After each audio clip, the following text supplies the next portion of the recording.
All right, so welcome to a spontaneous or semi-spontaneous, because we announced it earlier today, live coding stream. Today we are going to try to create some testing framework for the PIO on the Raspberry Pi Pico.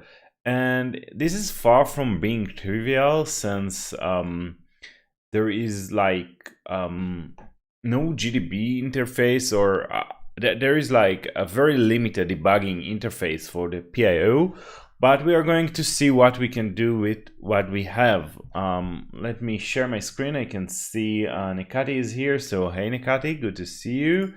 Yeah, something doesn't quite work with the setup. Just bear with me for a moment while I fix this setup. Un momento, por favor. Yeah, I just updated the OBS, and apparently that wasn't a good idea. So let's see how. So this is going to be a stream about configuring OBS, I guess. Okay, so yeah, we fixed that. Perfect. So now we can go back. So before we dive into the PIO and everything, oh, wait a second. Okay. Yeah, before we dive into PIO and everything, let me just say thank you again to Valerio. So we had this, there are like those tests from the Pico SDK, from the Pi Pico SDK, and they failed on the simulator. Graham said it would be nice to have those tests run against the simulator, so you could use them for the simulator for regression. And right now, yeah, by the way, is the sound and audio good and everything? Please do let me know it in the chat. So they failed, and we didn't really know why. So Valerio did a lot of GDB diff debugging, and he found a bunch of issues with the shifts and the overflow flags that he fixed over the last week. And now finally all those tests pass. Actually, we had an issue when one of them failed, and then we tested with the silicone, and the same test also failed on the silicone. So it works just as good as the silicone, which is great. Anyway, so thanks for that, Valerio. And another cool thing, this is something I worked on today. This is PIO ASM. It's a program that comes with the Pi Pico SDK, and it compiles PIO files to C code or to Python code. So today I worked on converting this, compiling PIO ASM to WebAssembly so it could run in the browser and Node.js. So there we go. There is a first version, and I already made a web interface. So on the left side, you can paste any PIO code, and then on the right, you get a corresponding C code, or you can get a Python code, and then I don't know, we can like push and IRQ5, and use any kind of we can define another label. Let's call it another label, and then here we can like jump there. So basically that's a cool way to just play with PIO assembly and get the opcodes. There is also like hex output, and I don't know why I haven't used Ada, the programming language, since I studied computer science many years ago. I don't know if anybody is still using that language, but apparently it's supported by PIO ASM. So anyway, if you want, I will paste the link in the chat if you want to play around with it. And yeah, so that might be useful today as well. So let's see, what do we need to do? Basically, we want a way to run a piece of PIO code and observe some kind of result, so we can compare it with the simulator. I mean, compare the silicone behavior with the simulator. let's see. So yeah, this is like the PIO in the datasheet, and we have a few registers that we can probably use. So there is like this FIFO debug that tells us if there was an issue. I don't think it's very useful, maybe for a few tests, but like pulling from the RX when it's empty or something like that, we can test that this flag is actually set, but that's like not the core behavior of the PIO.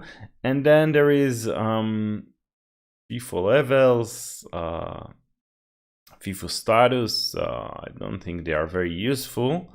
And then there are like all those three CFG, DBG, CFG, and I think that's something we can probably use. So DBG CFG is just read-only register that returns some information. So it's not useful. But those registers are they can return the PED output values PIO is currently driving to the GPIOs, and the PED output enable direction that it's driving to the GPIOs, and I think it's 32 bits register. So we can use I think the move command to move to copy data into this that's a bit indirect, but into this register. So we can use this pin, and then we have like we can read from those registers, and they are not specific to a single state machine. They are like combined from all the state machines. But if we test just one state machine at a time, that should probably be enough for some basic sanity testing. Yeah, other than that, there isn't really there isn't like really anything very useful here. Yeah, I guess the other like registers are just control register. Maybe like reading the current instruction address can also be useful in a way for some of the tests. So okay, so we have a very initial understanding of how we would go about it, and let's, I don't know, open the code editor and see what we can do. So yeah, let's start working on creating a PIO test file. So pio.spec.ts,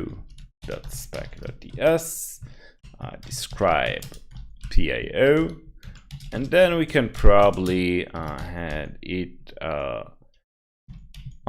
We can probably try to write a very small program that will just, test a bunch of instructions and observe the result. So it should execute a simple program correctly.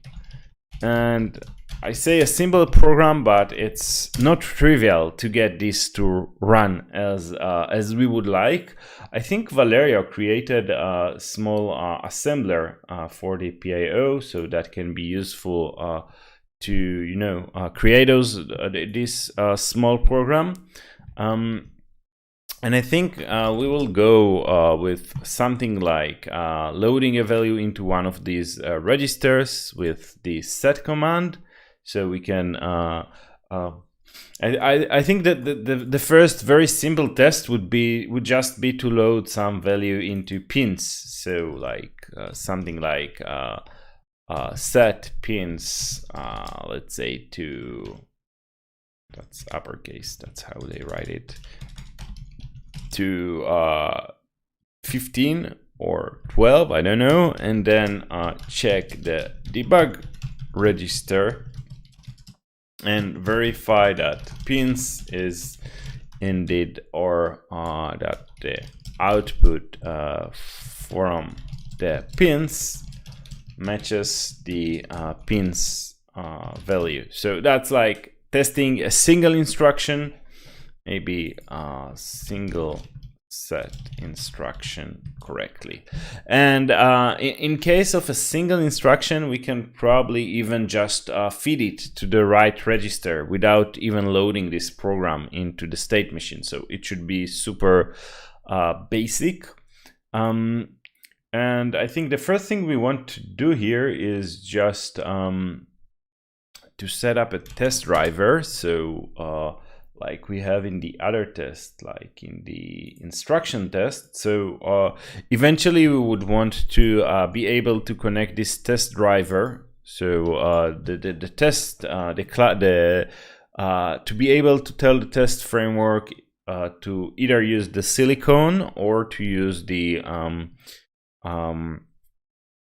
physical chip, I mean, to use the simulator, the emulator, or to use this GDB client.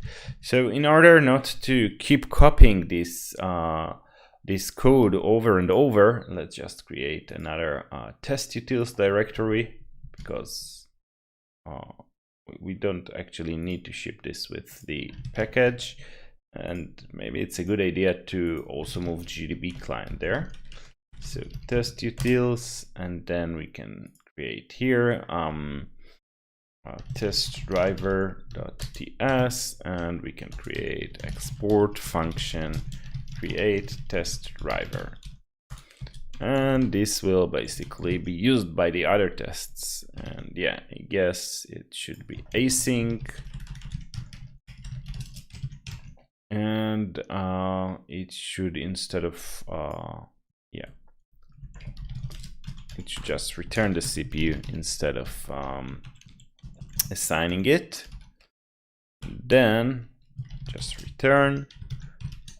We can probably also move all those relevant utils from the utils directory, all those test drivers and the GDB client as well, into the test utils directory. Just organize it a bit more.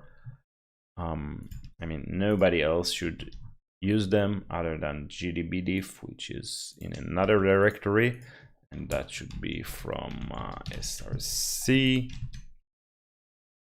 And why isn't it happy? From src utils, right? And then what else do we have? So test driver, that's happy, and this one isn't happy anymore. So in this case, just CPU is create test, or how did we call this? Wait a second, I think I just overridden this file, right? With the yeah, I probably just did. So let's have this another one. Create test driver and export async function,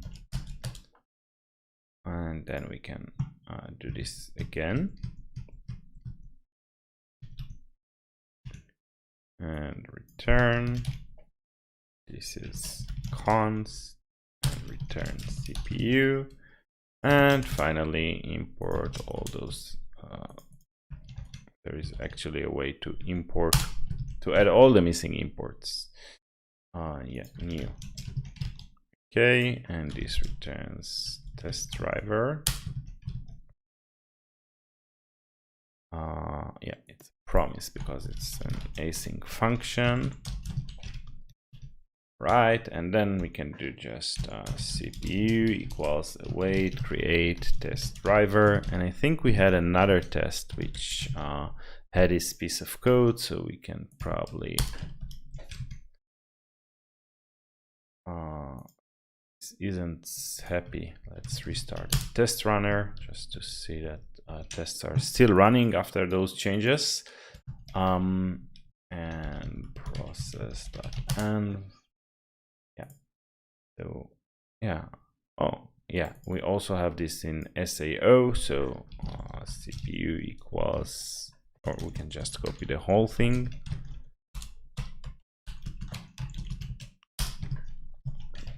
Okay, cool. This is green.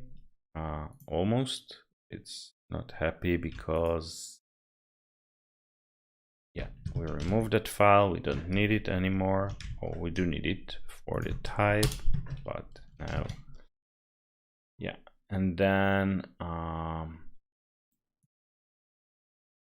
yeah, probably the same thing here. Just fixing the imports, and probably, yeah, we need like,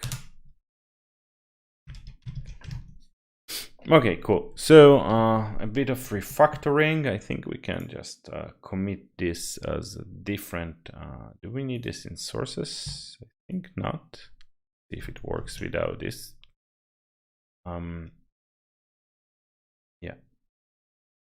Yeah, this is not relevant. Me running the Pico tests. And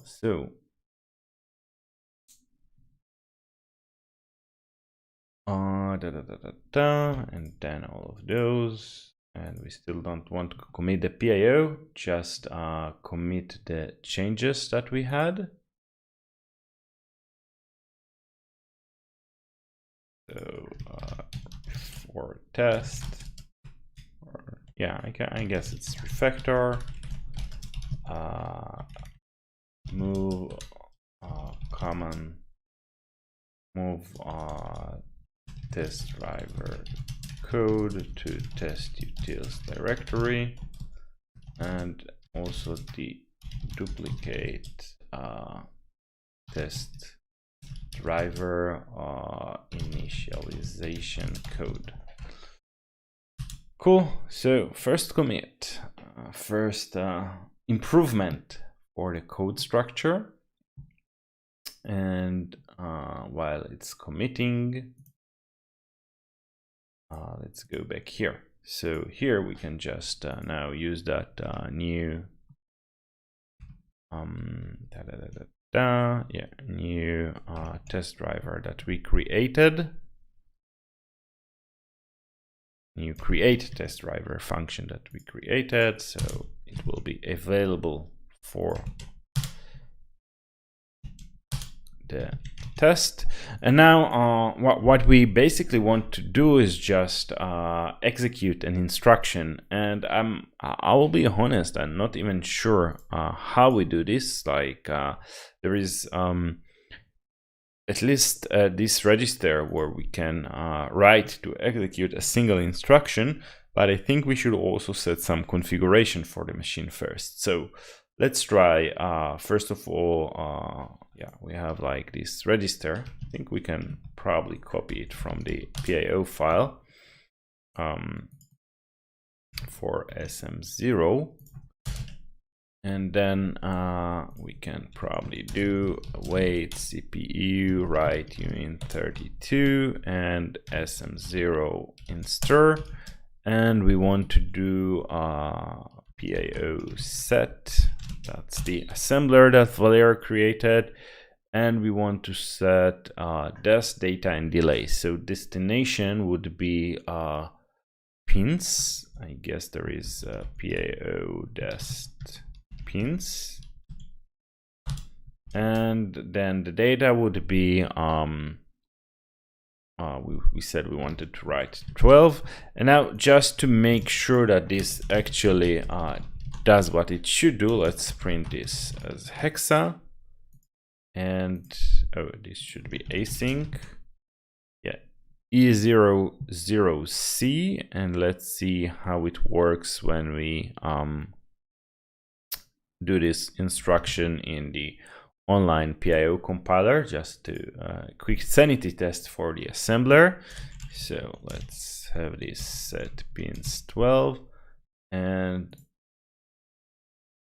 yeah, I think here we should see E00C, E00C. Yeah, great work, Valeria, great work. Okay, so now we are writing this instruction.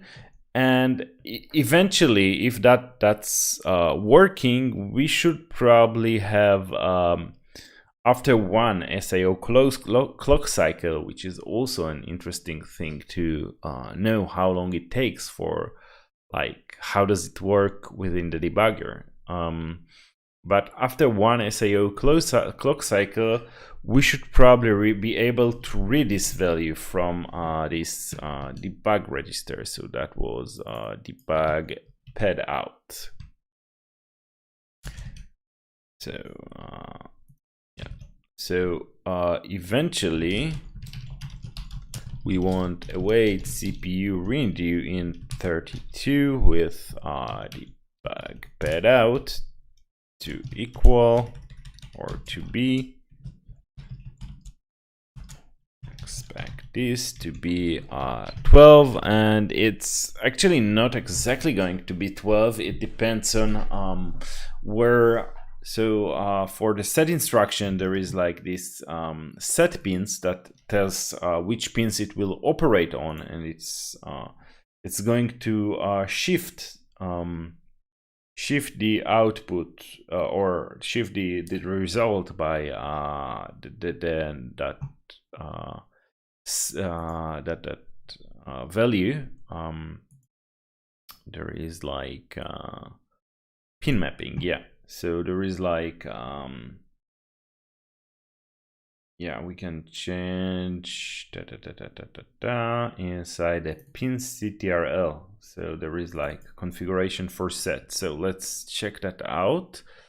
List of registers, and then there is like pin CTRL for pin CTRL. Yeah. Probably set something. Yeah, set base and set count. So it's basically the least significant bit of set data is mapped to this, and this mapping continue until this. So we need to set those as well. So await CPU write in 32. Where is this pin CTRL? That's probably this, and then we need to yeah, actually we can probably, maybe the assembler can help us a bit here. I think it should do like, oh, it's just calling SDK method that do it for maybe the Python version. That doesn't work right now. Interesting. Yeah, but the C does work. No idea. Oh yeah, it did work. Yeah, but it doesn't really. Yeah, we will figure it out. Okay, so what is this pin CTRL SetBase? It's not a link.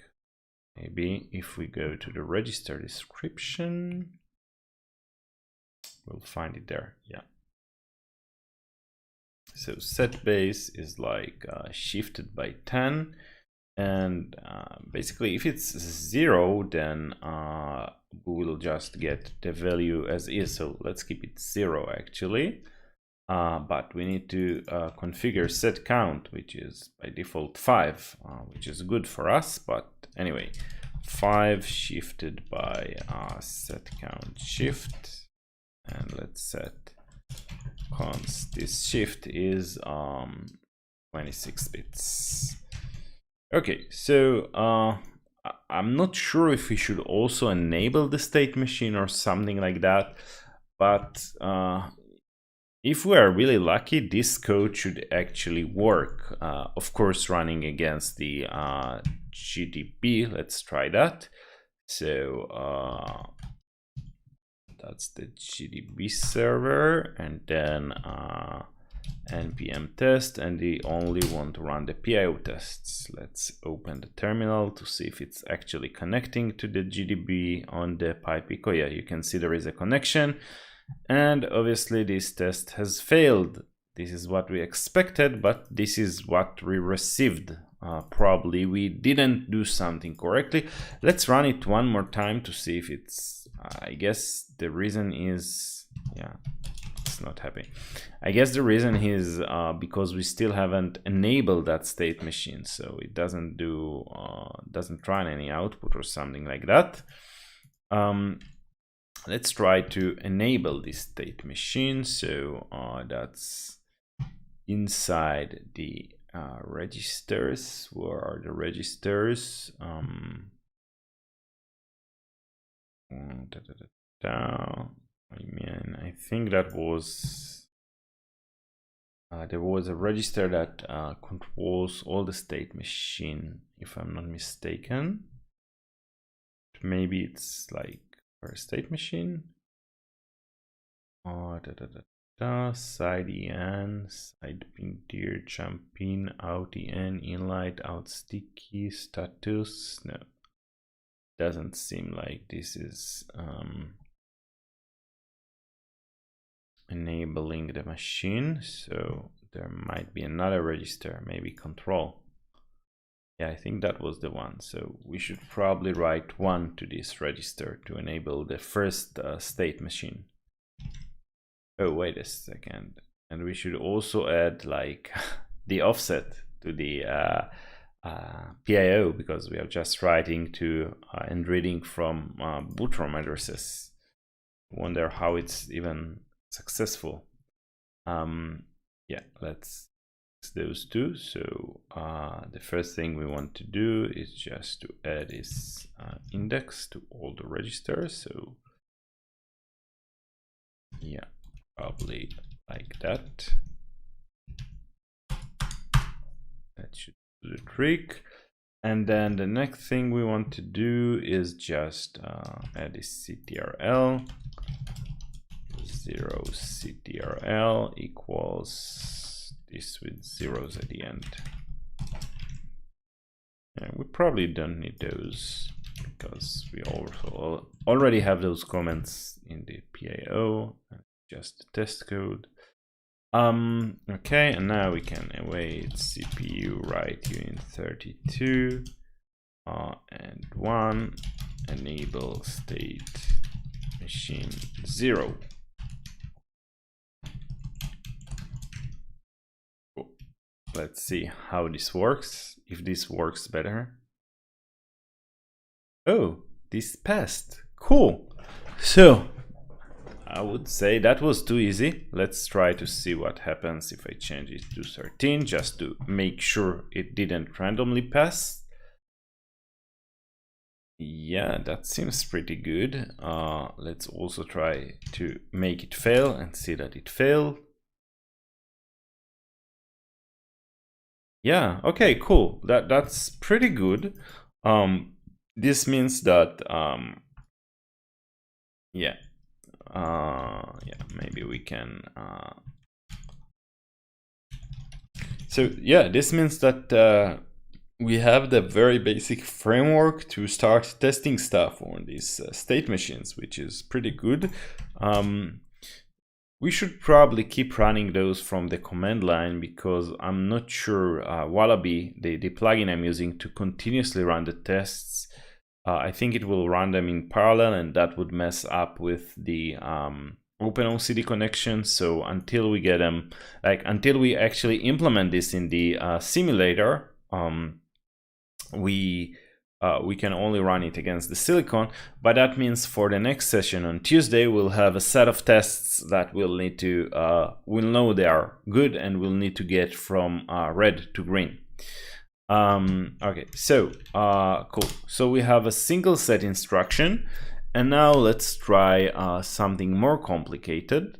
Let's try to set x to 13 and then copy it to the output pins. So basically set x to, actually this is 13, so let's say set x to 8, and then let's try to move pins and x. And in this case, I think for move we are using a different pin mapping, so we'll need to configure it correctly. Let's see, move, so we can move to pins, the same mapping as out, so that's a different set of pins. Yeah, that's fun. In this case, instead of set count shift, we probably want to do it with out count shift. Where is the out count shift? Out count. That's 25. By the default, it's 0. So yeah, actually, yeah, 0 is not good. We want, we can set it to 32, and out base is 0 by default, which is fine. So we said out count shift was, where was that? 20. And then this should be, we'll also tell it to just run this test, so just runs faster. And then that was 31. We want to, or 32 actually, we want to enable all the pins. And then if we set this to, let's say 8, then we expect this to be 8. But here we are actually going to PIO Test X to set X to 8. And then after that, we are going to move from, there isn't a move.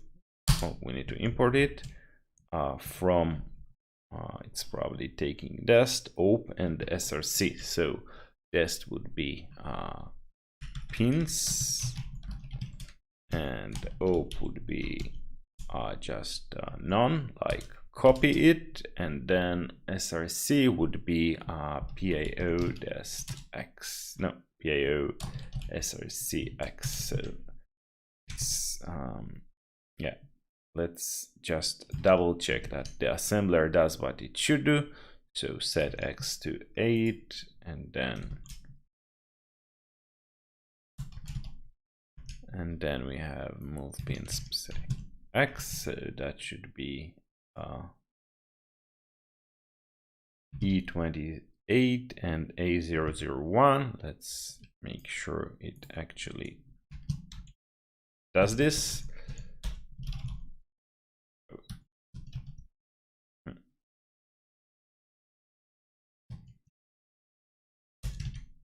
So console log. Hey Felipe, good to see you here. Okay, so E028, A001, great. It does what it should do. Good job, Valerio. Yeah, I guess we don't need to repeat this explanation for every test.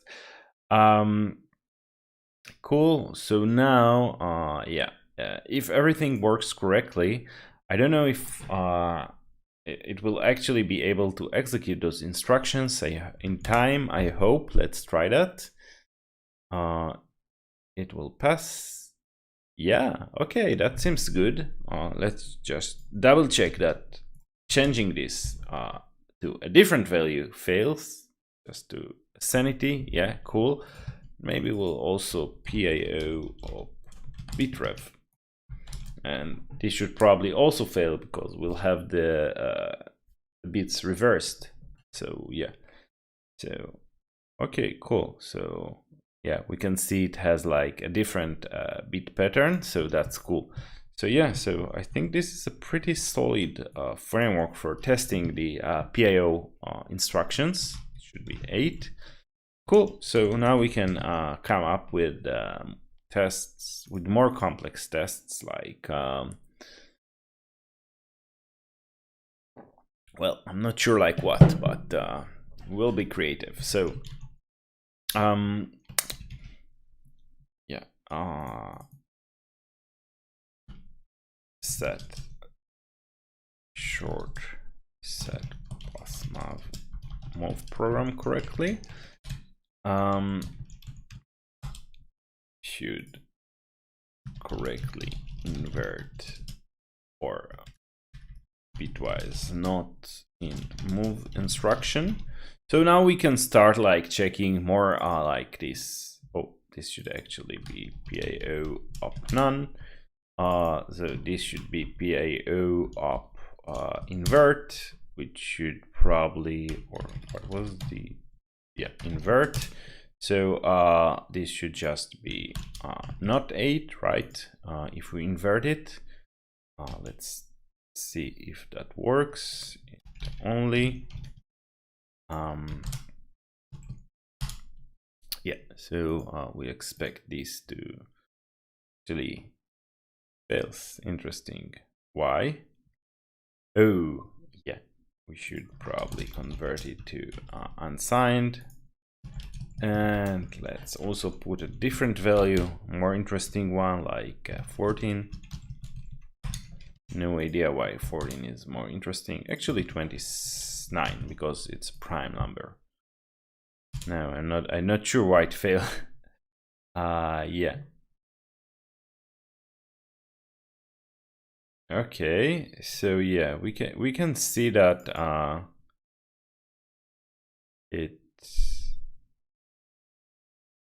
I guess yeah, I guess like the higher bits, we don't really have 32 GPIOs, we only have 30 GPIOs, so it might be that this is actually impossible to set like those highest bits to the datasheet doesn't say anything about this, but I guess it's the case where those bits can't be set to high.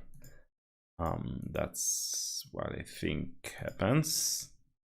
Because if we look at the datasheet, it says that those debug registers that was below, I think, or maybe above. I think it was above all this.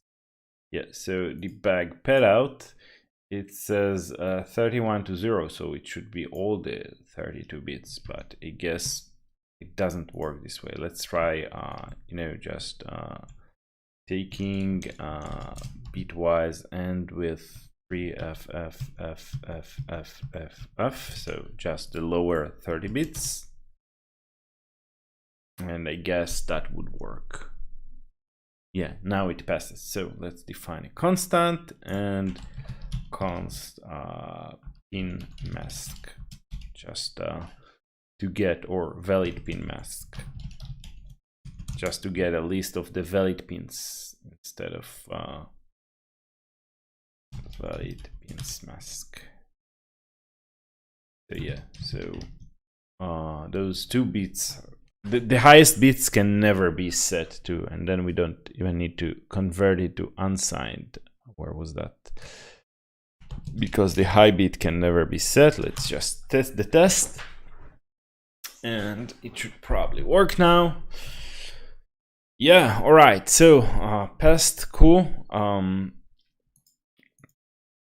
So now we know that PIO op invert works. I wonder how it works with this, like PIO op bitrev. I guess if we have like this pattern of 1 0 1 0 0, then it should probably bit reverse bits. It should probably like have the result should probably be something like this, like only the highest bit will be set, because I mean the 3 those bits, maybe we should do something like that.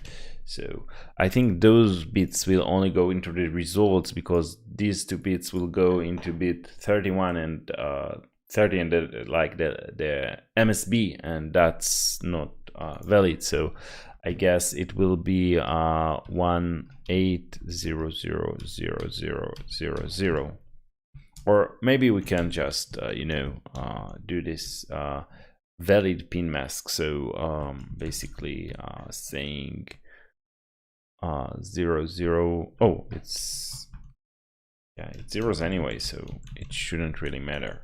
Yeah, we can put here 1, and then we can say it's like 98000000. I hope I correctly reverse the bits in my mind, but let's see if this passes. Then that would be a good sign.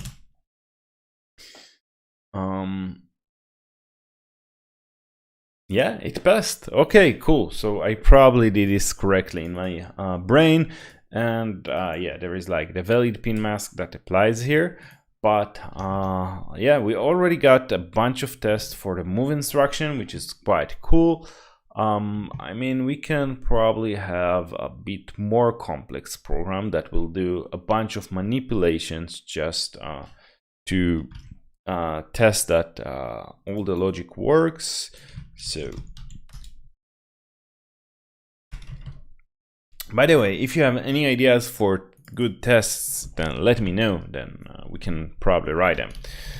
I should correctly execute a complex sequence of instructions. And what would that complex sequence be? Yeah, we can probably, or maybe we can, before we go that, let's do a jump instruction, and then there is like a way to read the address. So I think that could also be a good idea to check this. So if we jump to 10, then we expect this, there was a way to read the state machine address. I think that was SM0 ADDR. So we expect it to be, or there is like a condition. So PIO jump cond is always, we always want to jump. So yeah, we can probably see always. So in this case, we expect this to be 10 probably. And oh, this is green. This actually already passes in the emulator because we implemented that behavior, apparently. That's cool. And it also fails on the actual chip. Why does it fail? It gets 11. Why is that the case? What happens if I jump to 8? Will it be 9 or still 11? That's strange. 8 goes to 8. So why does 10 go to 11? Strange. Oh, now it passes. So I don't know what happened. Is that a glitch in the metrics? No idea. Okay, so we have this testing for jump. So we can test the other like conditions for jump, like I should correctly execute jump x. What do we have here? We have like jump with not x. So we can do it in 2 steps. So first of all, let's set x to be, where is the set? Set x to be 5. And PIO cond x, cond not x. So here it shouldn't take the jump, and the address, I think we can write to it at the beginning. So can probably just initialize it to be 0, right? Okay, so initializing, we also don't need this here, I guess, for the jump, because we are not reading the output. We are just testing. Let's just see that it keeps passing after this change. Probably should. Yep. Right, and then here we can so setting the address to 0, then setting x to 5, then jumping, and then we expect the address to still be 0, and then we set x to 0, and we jump to 10, and let's jump to 8. So it's a bit more interesting, and then we expect it to take the jump. So another test case, and let's see if this is passing. No, it doesn't. Where did it fail? Yeah, so probably setting SM header to 0 doesn't work. Let's see what does the datasheet says about it. Yeah, summary. List of registers. SM0 address, read write to execute, and then resume execution. Oh, that's the instruction. Yeah, this is read only, so we can't change the address. So the only way to change it would be just to jump to 0 at the beginning, and we can probably just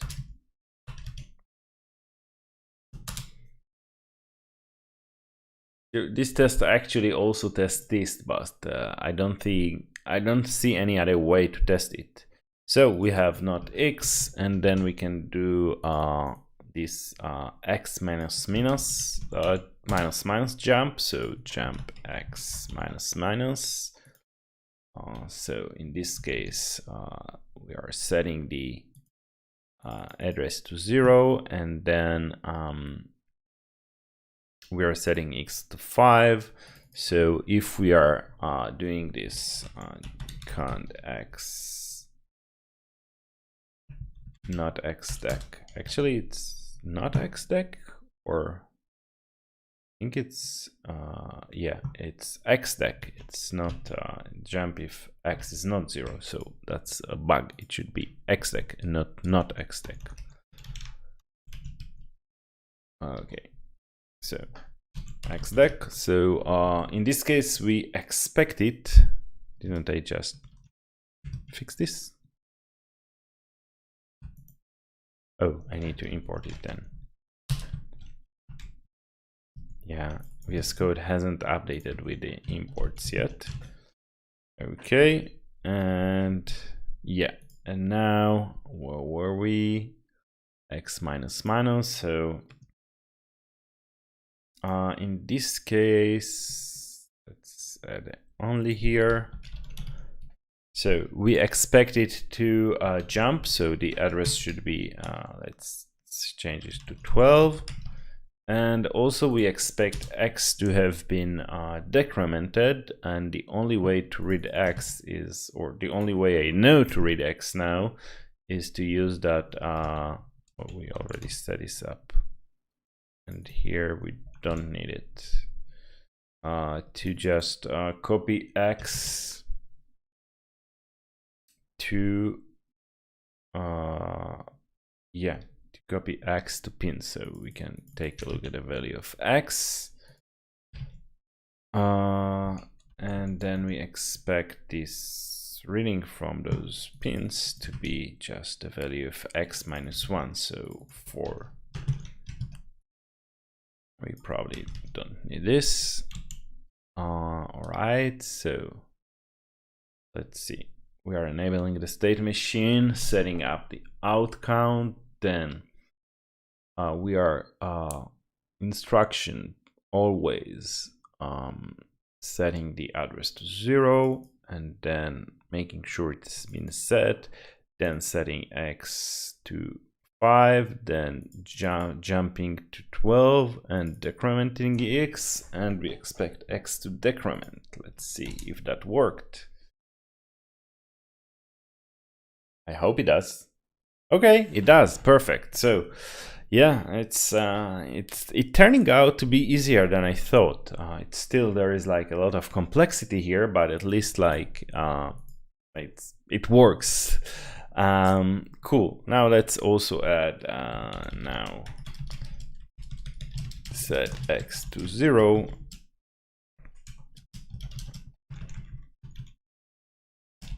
X should be 4, and ensure that we don't jump again. So now we are going to set to do the same thing, but now we are going to set x to 0 and jump, let's say, to 6, and we expect the address to still be 12 because we expect it not to jump this time. Let's try that. And yeah, it passes. Let's just quickly do sanity to make sure that we are actually running this test and it fails if, yeah, cool. Yeah, cool. Great. That's amazing. So we now also test JMP X minus. Yeah. So there is like branch on X doesn't equal Y. I mean, we can probably do tests for Y as well, but I guess for the most part, X and Y should work pretty much the same.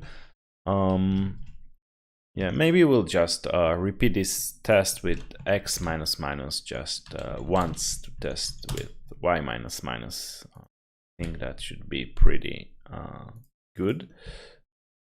So here we just have Y, and then there is Y. Let's just change it to 15, and then we want Y to be 14, Y to be 14. Moving from Y, we need to import those, and this should be YDEC, not XDEC. It still didn't update the import list. SRC YDEC and SRC Y and test Y if we need it. Oh, there is like, yeah, okay. So is there any X here? In fact, yeah, here it should be Y and Y. Okay, let's test with Y now. And it passed. Perfect. Okay, so now let's check jumping X doesn't equal Y. So JMP, that's JMP X does not equal Y. And we can probably so we can set Y to 15, X to 15, or maybe we'll set them to 23. I think that's also a prime number. And PIO cond X not equal Y, and then we expect it not to jump because let's jump to 26 because they are equal, but now set X to a value different from Y. Now we are going to set X to let's say 3. I don't know, it took me a long time to choose this value, and then we expect it to take the jump. Okay, let's run this test and see. Oh, we have 2 tests with only. That's not a good thing. If they run concurrently, they might fail. So let's now run it again. Now with just this test. And it passes. Okay, cool. So we have this JMP X doesn't equal Y. And then we have output shift register not empty. And in order to test that, we should first make sure we can set some value into the output shift register. And there is also like JMP pin, which is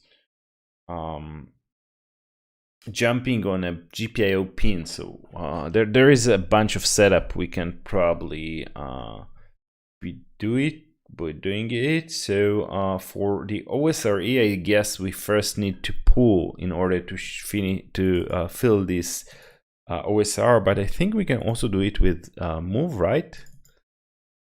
So we can probably not with set, I guess. And output shift count is reset to 0, i.e. full.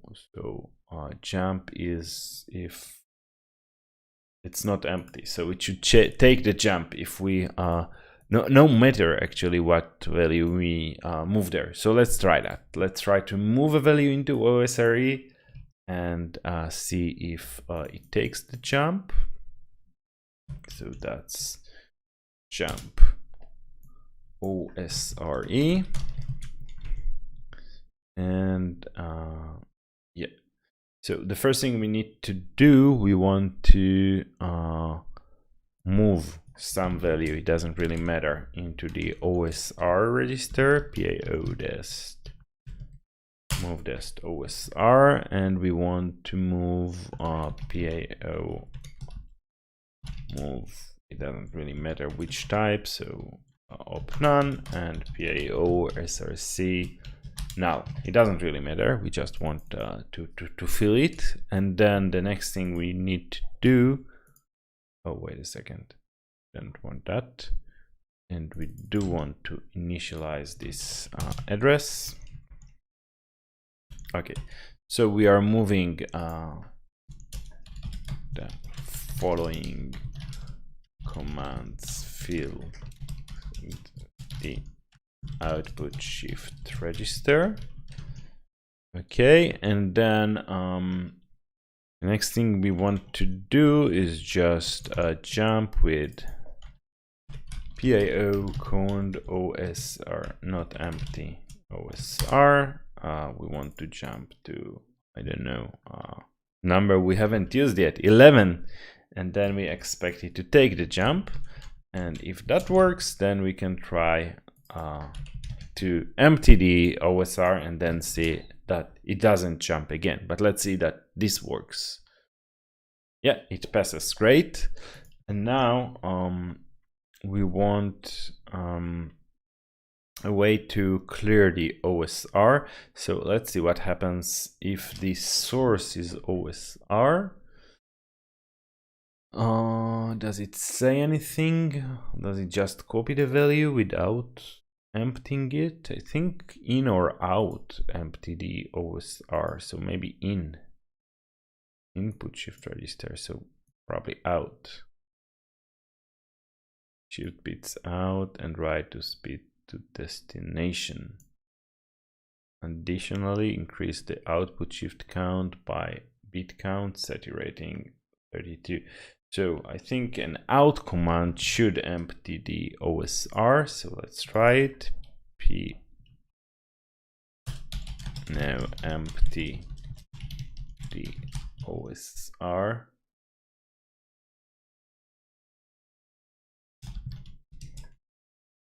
Output shift register. So now we are going to empty the OSR by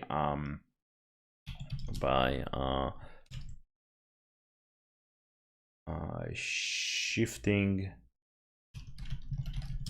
bits out of it. So basically we can await CPU write uint32 SM instruction and PIO out, and we are going to write to, it doesn't really matter, we can write to null, PIO test null, and then 32 bits. Okay, and then if we do this jump again, we now expect it to not to take the jump, so to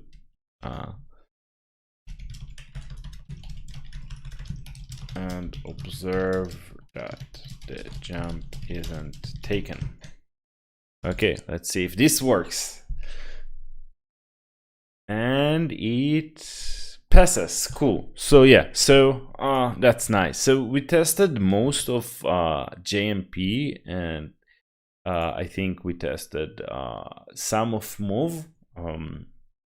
We still, like all the opcodes, we still need to test some of the other things for move, and we also tested some of set. We should also test probably pindirs, and I think we set X and Y in other tests, so it probably works, which is great.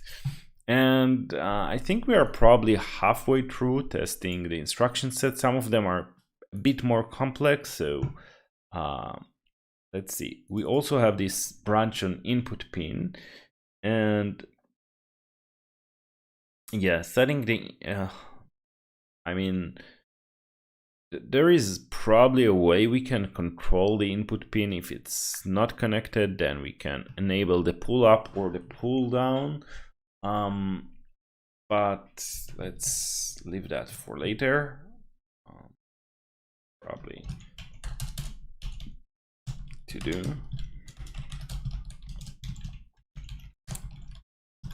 test jump pin, right? Jump pin. But other than that, we didn't also do not Y, but you know what? Let's do it. It's not that complex. Just copy pasting from X, just to make sure when we implement it, we don't mess up. So let's set Y to 6 and not Y, and it shouldn't jump, and then Y to 0, not Y, and now it should jump. Yeah, and again, it's not happy about the import, so we're not X and not Y. Okay, and let's just quickly test the test. Y, yeah. Is there any X that we didn't? No, it's perfect. And there should be only one only for now. Okay, let's see. It should work. There isn't reason why it won't work. I mean, it's the same as X. Yeah, so now we have covered all of JMP except for JMP pin. And let's keep working on move, because they're like, I think we did move pins and move X, right? I think that was, we used this to test like the opcodes. Move test pins. Let's try move to other registers. So I should correctly execute move. So this time we are going to move YX. So PIO Test Y. Okay, so we are going to do it in a few stages. So setting X to some value, let's say 11, and then we are going to move from X to PIO. Actually, I think there is like a different set of, yeah, to PIO op none and PIO move SRC. There are move SRC only for, okay, so PIO SRC X, and then we are going to do another move so we can test. It's not happy about PIO move test Y. I also ask myself why we have to do this. Okay, so PIO move test Y. Okay, and now we are going to move from Y to the test pins and make sure that we got this value 11 after all of those moves and shifts. So we are setting X to 11, then moving X into Y, and finally move XY instruction. And finally, we are moving it to the pin so we can observe the value. And this is the only. Let's run this test. Move YX. And it fails. Why did it fail? What did we miss? Oh yeah, it should be up none. Just copy it verbatim without inverting the bits or anything sort of that. Cool. That worked. Let's try yeah, move exec will be interesting to test, but first of all let's try move PC. So actually that's another way to observe the value of a register. So let's do move PC Y, and let's set Y to 22 and then, or 23, I don't know, doesn't matter, test some value, and then we can move from to test PC from Y, and we expect the now the SM0 address to be 33. And we also had like this code that resets the address at the beginning, so just to make sure we are starting from a clear state and we don't need pin control because we are not observing it. And please work. Why doesn't the auto import work? I mean, sometimes it does, sometimes it doesn't. TBD. Okay, let's test that. And yeah, this also worked, moving into PC. Great. I mean, there isn't any reason why it won't work. This is the silicone should implement the datasheet correctly. And I think we already tested move ISR, OSR, and for the ISR, we'll probably try to use one of those push and pull, and then we can test this probably like sort of integration. So we are still also missing, just so we don't forget, move exec and move ISR. For OSR we are already I think move test OSR. Yeah, we are also already testing it here as part of this test, so that's probably enough. So yeah, let's try to do move exec. For move exec, no, actually for move exec it will, maybe we can check it together with one of those other instructions, because for that we would need to input an opcode, and an opcode probably wouldn't fit with the set command, which only allows us to set values up to 32. So it really limits the opcodes that we can test in move exec. Yeah, I think we'll go ahead and take a look. I think we already tested out in a way, but let's take a look at push and pull and start to test them. So pushes the content of the ISR into the RX FIFO. So let's start with pull. So we're going to write something to the FIFO, then load it to the OSR, and then finally move it to pins so we can observe that we get the same value, more or less. Okay, so it can probably execute, just add some backticks here to make it more fancy. JMPY minus minus JMP not Y and JMPX minus minus JMP not X. Whew, JMP. Okay, I think the other ones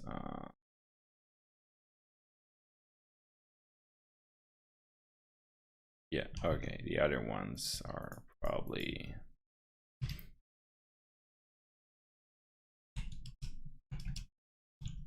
good.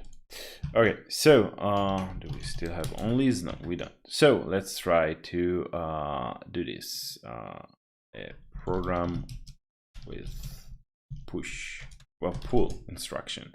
Okay, so in this case we first need to put some value in the FIFO, to push some value into the FIFO, and we can do it by writing to this FIFO register, which is TXF0. I think TXF is like to write TXF0. TX FIFO, yeah, pushes one word. So TX and RX are relative to where you are looking at. So TXF0 is just here, and then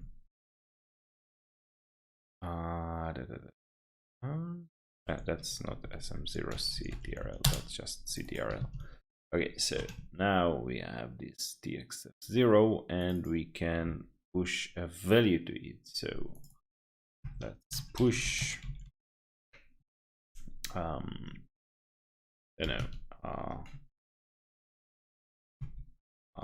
42 101 or food 42. Yeah, that's, or maybe let's make it more interesting.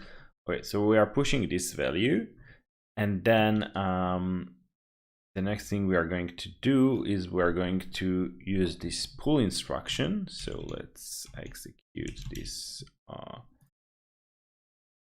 PIO pull, and if empty, yeah, those should probably be booleans instead of numbers. So let's do those to change them to booleans. Boolean and full, otherwise 0, and here if empty, otherwise 0, okay, otherwise 0, same here, okay, and yeah, I guess we shouldn't give them a default value. Yeah, okay, and now so we are pulling, we are not blocking, and I think, what does if empty do? Pull if empty, unless ever, do nothing. Yeah, we don't care about this right now. We want to pull anyway. And then after that, we are going to move the value from this ISR into pins. So let's execute a move from into pins from PIO SRC ISR. Doesn't really work. Okay, and then we expect this instruction. No, we want to check what the pins value, pins mask. So we expect this debug peg out to be just this value, travel. No import for me today, huh? Okay, so we expect this value to travel all the way from this TXF into the pull instruction and then to the pins. So let's hit only, should do this and see if this works.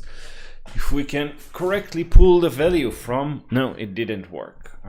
Let's see why. What happened? Received 23. Yeah. Yeah. So we execute. Let's try it one more time. Yeah.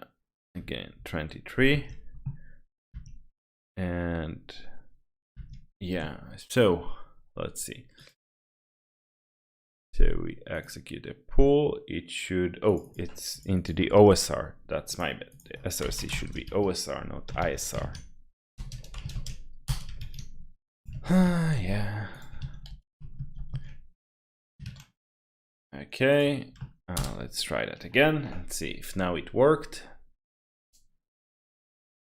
No, still doesn't work. Now it received 0, so OSR is 0, even though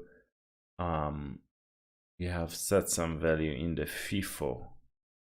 I wonder how to go about this. So now we push this value into the FIFO of machine number 0, right? That seems to be the correct address. Let's just double check it. Yeah, 10.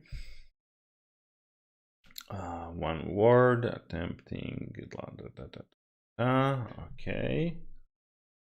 So didn't really work. Let's try to take a look at the FIFO levels and see if the FIFO levels is at C. F level at C. So let's add this register. C. That's F level, and we expect now after pushing a value, CPU read uint32 F level. We expect it to that's tx1 to be 1, so to equal 1. tx0 should have 1 item.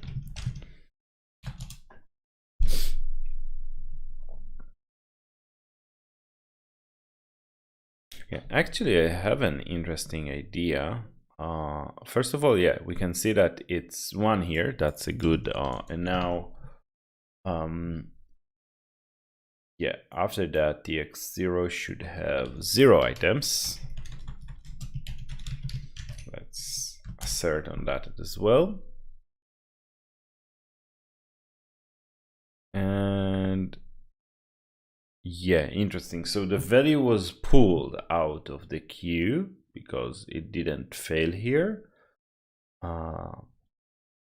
Should now have 0 items, but moving OSR into dest pins didn't really do the trick for some reason. I wonder why. I think that instead of move, we can probably also use not out. Oh yes, out, shift out of the OSR and writes those bits. So yeah, we can probably use out to write from. So PIO out and PIO test pins. And let's see if that fixes the, oh, and we don't need an op in out, right? Yeah. There is no need for an op. And just how many bits, and we want to shift 32 bits, all the bits. Okay, and does it pass? Yeah, it passed. So I have no idea why moving from OSR to pins didn't work. It should have worked. I mean, yeah, from OSR to pins should have been the same as this, but at least now we know that out works, which is pretty cool. And we know that we can push values into the queue. And we also know that we have tests for this F level, but now when we can push values into the queue and pull them, we can also check move exec. So now we can first of all, before we do that, there is actually one improvement that I want to do. Instead of like just enabling the state machine before each test, I actually want to reset it. So there is like this, I now remember that in this CTRL register, you can restart the state machine to clear the state. So like all the shift registers and any other problem with the machine. So let's have a utility function, function reset state machine index number, and this one will reset it and enable it at once. So basically we are going to so that's for resetting, for enabling, and for resetting we need to shift it by index +4. So now instead of in each test, instead of just index and index plus 4. Instead of just calling this, we can just use this function, which will also make the tests a bit more readable. I always prefer a function name instead of a comment that does the same. Yeah, let's just run all the tests one by one to see how well or not we are doing here. Yeah, it will probably take about 15 seconds to run everything. But it should give us a good idea of whether everything works or we have some problems. Okay, one failed. Which one failed? Yeah, probably a lot of them failed. Socket was closed. Yeah, I guess executing a lot of tests at once doesn't really work well yet. We'll have to figure out why. It also said that the keep alive was not invoked. Not sure. Rejected GDB. So I think it didn't really run them one by one. Otherwise, it shouldn't have rejected GDB. Or maybe I think we are missing a cleanup function. So I think we need to also, yeah, tear down after each test just to close the connection, and that's why it probably failed. Let's try that now. Yeah, I think now it looks better. Now only 9 tests fail. Only 9 tests failed. But why did they fail? Yeah, I'm not sure. Yeah, it seems like the place where we are like initializing this, maybe resetting the machine interferes with that. So whenever we have like this assertion that jumps and then asserts the address is 1, let's try to disable this reset logic for a moment and see if that's the culprit. If that's why everything now fails. Yeah, now only 2 tests failed. This one, again, asserting on the address and asserting on the address. Yeah, probably changing the address takes some more time. Let's try that again and see if it's consistent.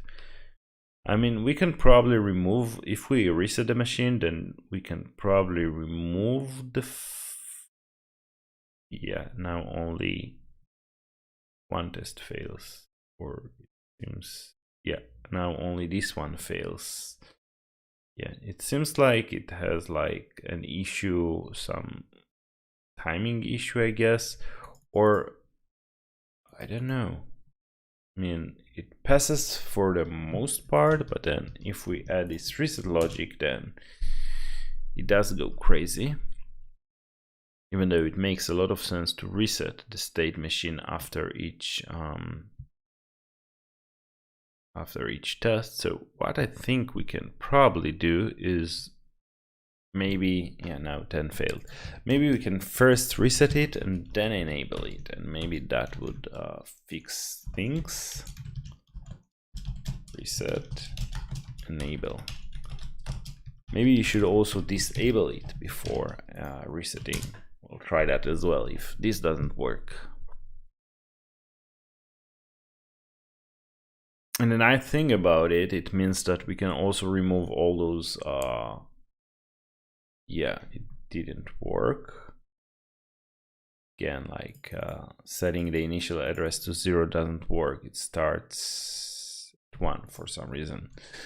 Let's try to disable, reset, and enable. Maybe that would work.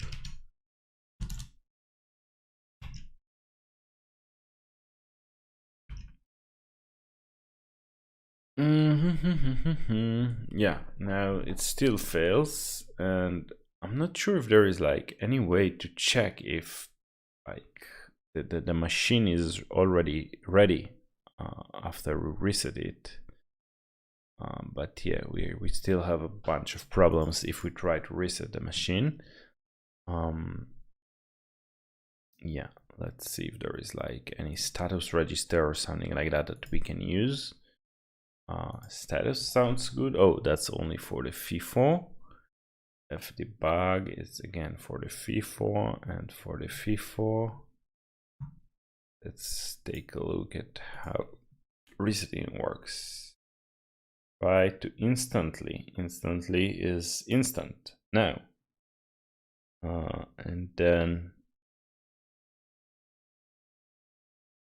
oh, actually, interesting. Maybe disabling the machine is key, because it says that when disabled, the state machine will only run the instructions that are written here, but we write here. So let's try just to disable it, and that's basically just resetting it. So it will also disable it, because we set that bit to 0, and let's see how that works. And yeah, all green. Wow, that's perfect. So that's the solution. We just need to run with the machines disabled so they don't execute instructions. So let's run it just one more time to see that this is consistent, because in tests consistency is very important. Okay, almost there. Yeah, I think we also had that previously with this single set instruction correctly. Yeah, that's the first test. So yeah, it might, I don't know what it might. Let's try that again. I have no idea why it might fail on the first test. Yeah, maybe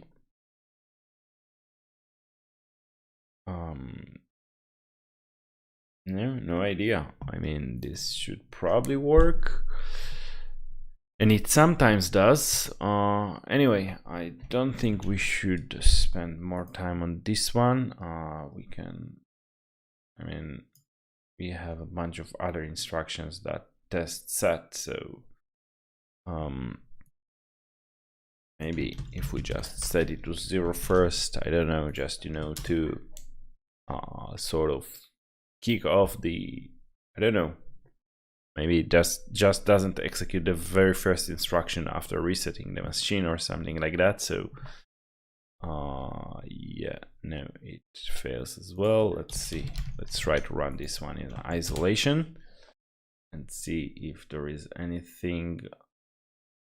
Yeah, this also fails in isolation. Yeah, no. That test pins. Let's see what happens if we just set them to 0. Do we still get this strange value? So that was in 13.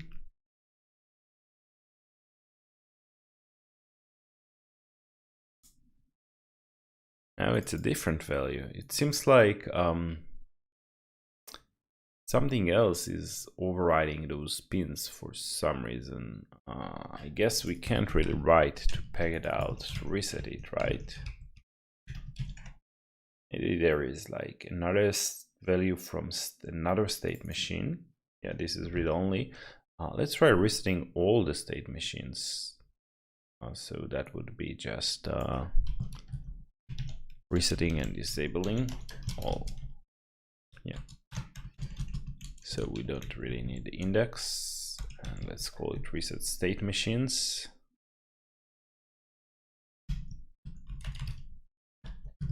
Okay, let's see if that works. I hope it does, maybe? No. But anyway, it's not a bad idea to restart all the state machines. I don't know, what could that be? I mean, let's try to disable this pin control, or maybe set it to 0. So there aren't any other machines interfering. And yeah, we still get a strange value. Let's see if writing to the other state machines pin controls fix that. Maybe they are somehow interfering with those pins. So where is that? Inside PIO, I think we had a constant for that. So yeah, F4. Yeah, let's just copy them. And then yeah, F4 and this one and this one. Let's see if this is helpful in any way. Yeah, I had a feeling this was too easy. Yeah, well, there is like some kind of garbage, I don't know, that interferes with this test. So for now, we'll just think it disabled, or I don't remember how you actually disable test with just disable as, oh, skip, right. So let's just skip and to figure out why it fails on silicone. Anyway, before we do that, let's just restore it to the original state where that passed before at some point in the past. So setting it to 13 and asserting that this is 13, and let's skip it for now, and let's add this to do why this specific test fails on silicone. And now let's run all the tests again, and this will also be a good test case to see if it has to do something to do with the fact this is the first test, because yeah, it doesn't say, because now we skip it and the rest of the test pass. Let's try that 2 more times, 1 more time, just to make sure yeah, it's pretty consistent. And yeah, so we have a small tech debt here. And now what I want to do is create another test for move exec and move exec instructions. So we are going to pull and then move exec that, now that we can pull arbitrary values into, or send arbitrary values into the machine. So we are going to send an opcode of yeah, we shouldn't really care about the TX levels. We have tested that in the previous test. So we are going to send PIO jump to, let's say, 16, and then yeah, 16, and oh, that's the condition, PIO cond always 16. And then we are going to pull and then PIO move, and the destination will be PIO dest move dest exec, and the value would be the value from OSR. So PIO op none and PIO source OSR. And now we expect the instruction to have been executed, that instruction as well, this jump. So we expect the address to be to be 16. 16, and here before that we expect it to be 0 just before we reset, because we reset the machine. Yeah, let's test it. Let's run this and see if this works. All right, so it fails. The initial address is 11. Interesting, even though we reset the machine. So yeah, probably we should always jump to 0 at the beginning. Maybe we can do it in just reset state machines, I guess. So just always make sure we are jumping to 0 at the beginning. Let's see if this fixes this test, and if so, we'll make it a default. And does it work now? No. yeah, now it didn't really jump. It didn't really execute this thing. Let's try to figure out why. But first of all, before we do that, I actually want to skip this test and see if we can remove all these jumps to 0 that we had in all the other tests. So yeah, and now let's run all the other tests, because now, oh, I actually just removed it as well from reset, so now we'll probably have some failing tests. Do we?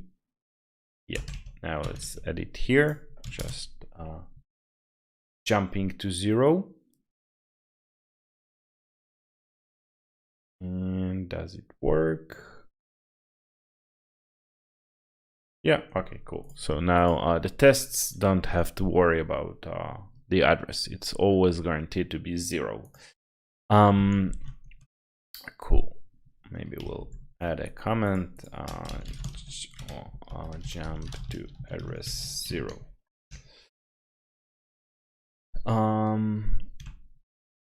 Machine 0 to address 0. We are only doing it for machine 0. Cool. All right, so now we can go back here and don't have to worry. And now we expect it after doing this move test exec.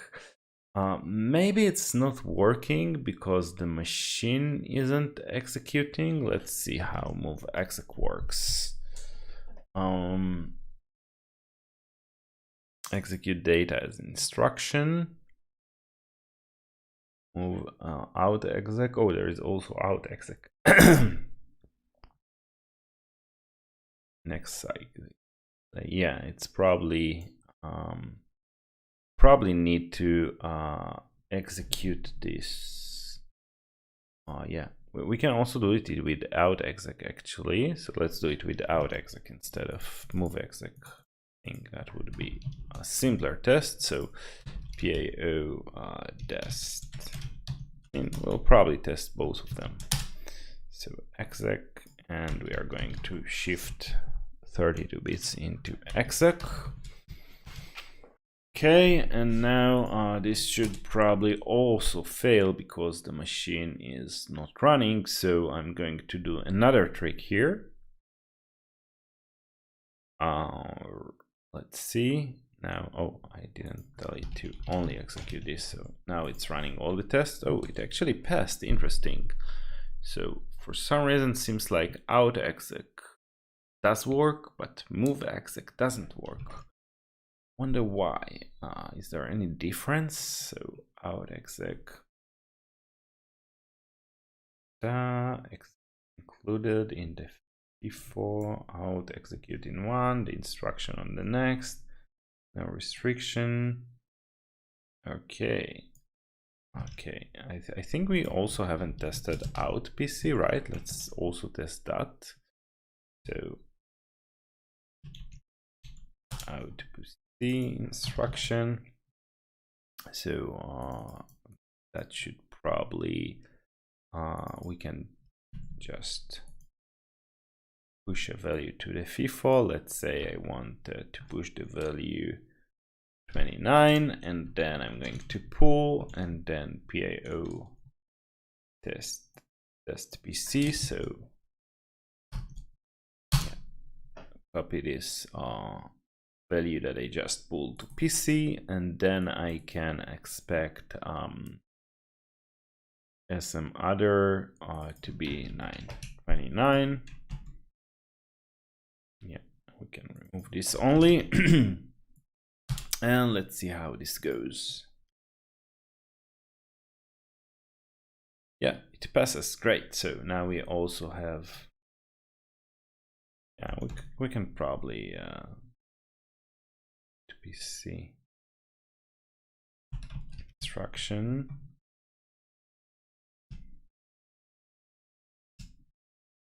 Yeah, we can probably remove all these stories about pool because we already tested pool. Now we are testing other instructions and just using pool as an like helper utility to load a value.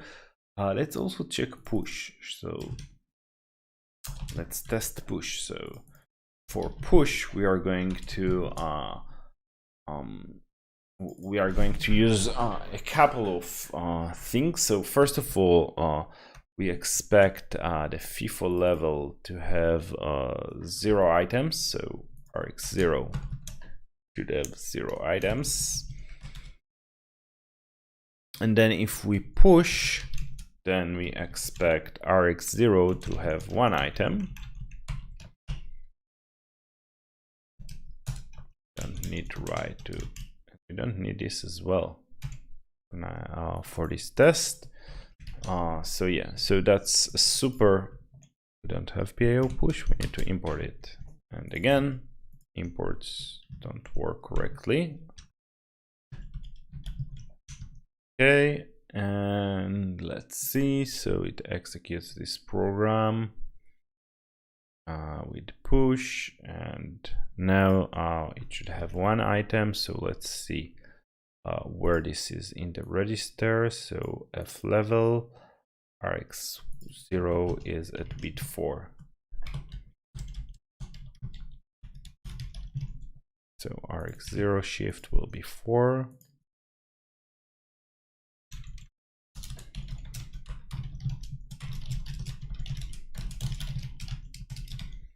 And let's also have like TX0, it's going to be 0, but just, you know, for consistency. Yeah.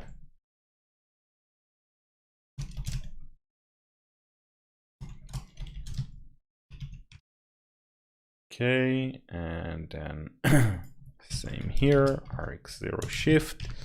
Let's just test it. We still haven't tested that we get the right value from by the way, interesting that there should be there is a bug here, I think, in the implementation of PIO push, but we don't care about that for now. We're just creating the test. So yeah, it works. We got to write a value. Now let's write a specific value. So let's see. I think push pushes the input shift register, and clears it to all zeros, so we can also assert that it's 0. We will do it in a moment. So to do actually we can just run it twice, and then we can assert that the second time it will be 0 after. So let's say it should have 2 items now, 1 item and then 2 items. And then before we push, let's load some value into the ISR. I don't think we can do it with set, only with move probably, or with in. So let's do it with in. Let's do in from X to the ISR. So PIO in from it has probably this and SRC. Oh, it has SRC for so PIO SRCX and 32 bits, doesn't really matter. Await CPU write uint30 SM0 instruction and PIO, and then we want to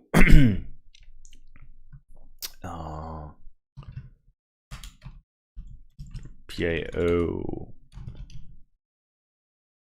move or set PIO set X, right? And we want to set it, let's say, to 9, and then we expect the, if we read from the RX0 FIFO, do we have a constant for that? I think we have TXF0, so probably RXF0 is at the next address, right? RX in the PIO file, RX at 20 actually. Okay, so now if we read 1 byte from this address, so expect await CPU read uint32 from here, we expect it to be 9, just like what we had in X. add in X, and then reading another byte would be just 0 to be 0, because ISR should be empty after the first push, and or should be zeroed. That's what the datasheet said. So this should be 9, and we also expect now to have 1 item and eventually to have 0 items. And let's run this now and see how it works. Now let's see push, if push works. It failed. Why did it fail? Interesting. So yeah, I guess RX FIFO wasn't really empty at the beginning, because of previous test, I guess. So we should probably also drain the FIFOs when the test begins. So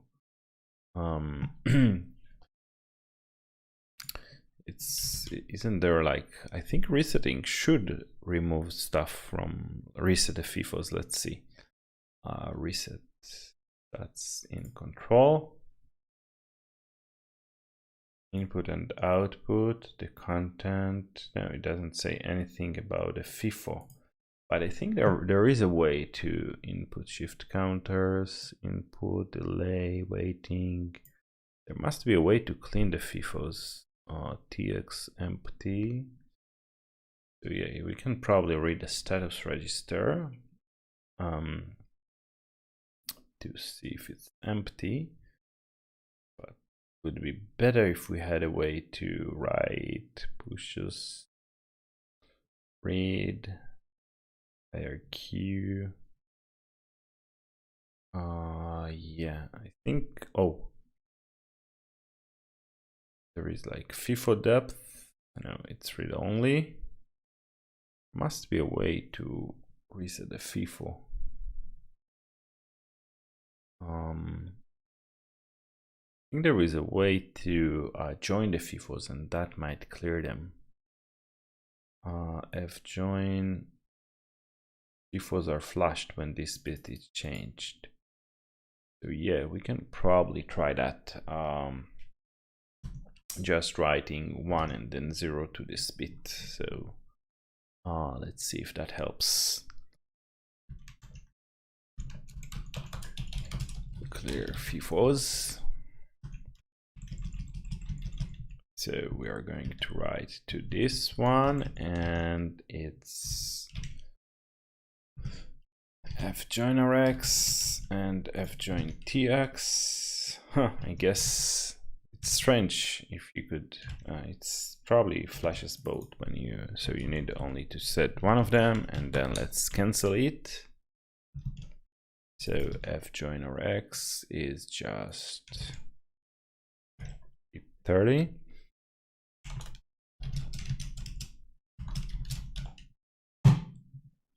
That's the beat for shift control. It's okay. So let's see if this did the trick, and now we actually have an empty FIFO, or don't we?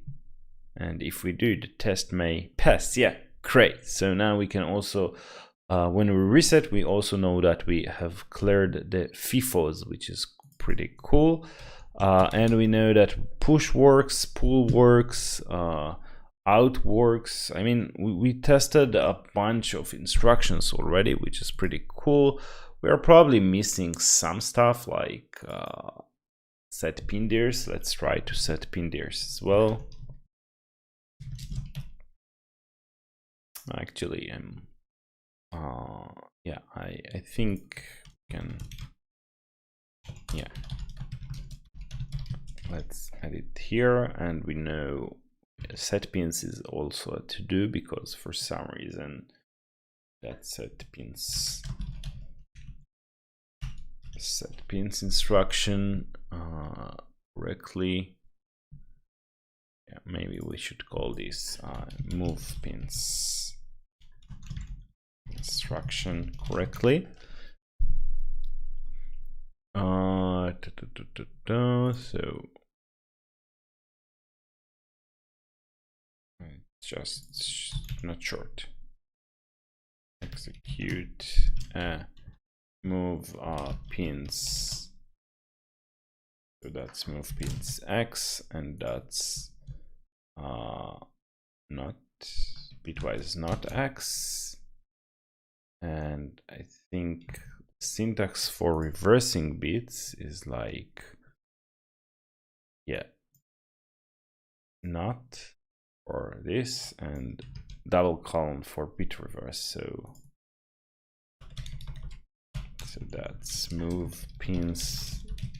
This is the instruction. Cool. So we have those. What else are we missing? So we had out exec, out PC. Are there any other out instructions? Probably out pindirs, out ISR, out exec. Yeah, I mean, maybe we should first take a look at IRQ. I think we still haven't implemented it. So we have done so far jump, wait. We haven't done wait, but I think wait can be a bit complex to implement.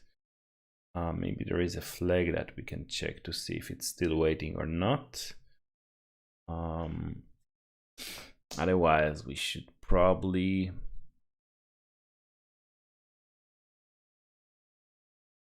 yeah, we could probably wait for an IRQ, and that's how we can check it.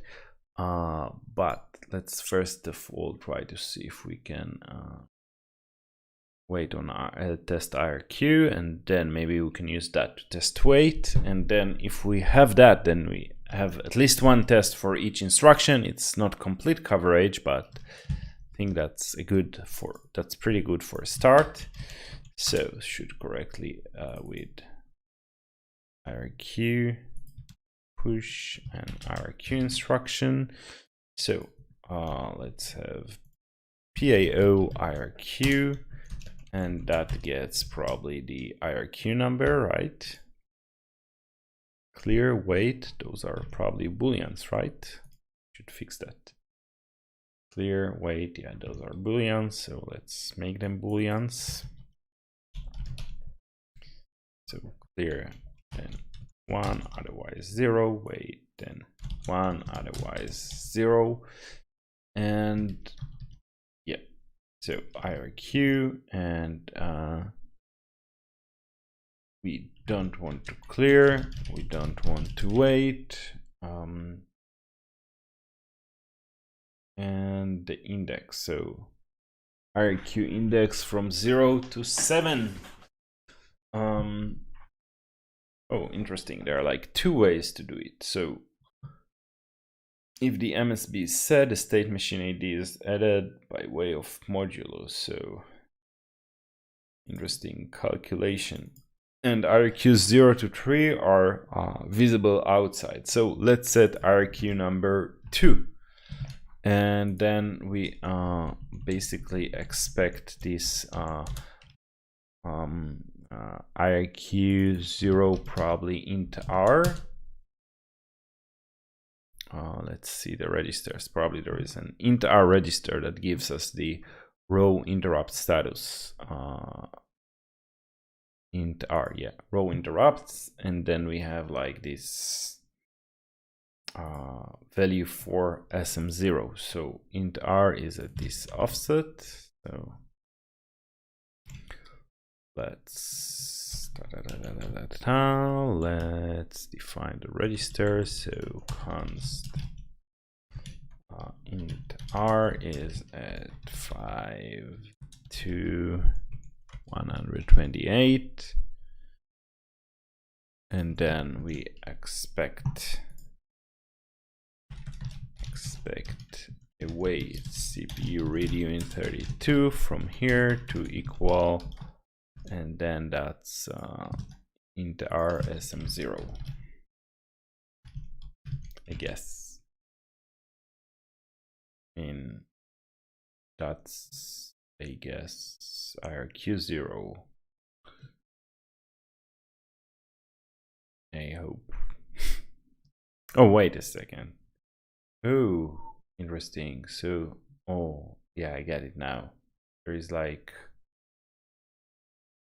row interrupts, and then there is like IRQ0, and then IRQ1, and then I guess per IRQ. Let's see. So what's the difference between, oh, there is IRQ0 and IRQ1. So what's the difference between, oh, I guess this is like the row interrupts, and then you can get, you can ask for two different interrupt requests, route them based on those registers. Okay, so that's the interesting one. And I guess if we ask to set IRQ2, it will set SM2, I hope. So that would be bit number 10. So const IRQ SM2 is bit number 10. And now let's see if this works. So it should be IRQ SM2. And then we can try to clear this, and it should clear the interrupt. So setting clear to true. So to equal 0. Okay, I'm not very optimistic, but let's run this and see if it somehow happens to work.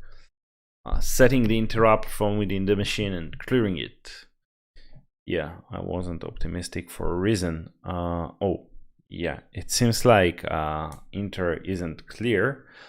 So let's try to clear it in the reset. So how do we clear the interrupt? So this is read only. Int E is read write, int F is read write. How do we clear the interrupt bits? There is usually a way to clear them. I mean, one way is from within the machines, but oh, there is an IRQ register. Yeah, that sounds like interesting place to look at. Probably this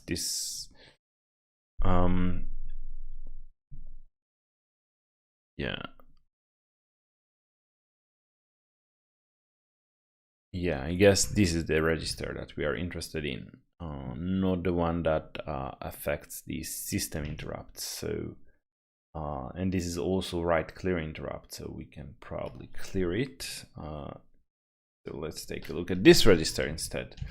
So the IRQ register. So const IRQ. I think it's just with 30 at the end. And then IRQ, we don't need this, and for now we don't need this as well. And then we expect IRQ to have this bit set, and then to clear this bit. And let's see if this works now. No, still no luck. Yeah, I guess we need to clear it at the beginning. So let's just clear it at the beginning. Just make sure it's, and we can probably add this to reset as well, but the reason I don't want to do it because it will slow down all the other tests, and the other tests aren't really interested in interrupt. So I think this should be fine. And yeah, now it passes. So we now also tested the IRQ instruction. I also want to test this spatial behavior where you can set the MSB to add the state machine ID, which is a bit complex because we need to test it on a different state machine. So Let's also add another one. I mean, we could test it on the state machine number 0, but then it would add 0, and that wouldn't be interesting. So that was IRQ2. Now let's raise IRQ7 with or it's actually not 7, it's module 4 addition on the 2 LSBs. Yeah. So if state machine 2 with flag value of 11 will raise flag 3, and value of 13 will raise flag 1. So let's do it. So state machine 2 with value of 13 should raise flag 1. I think this is what, so that's IRQ 13.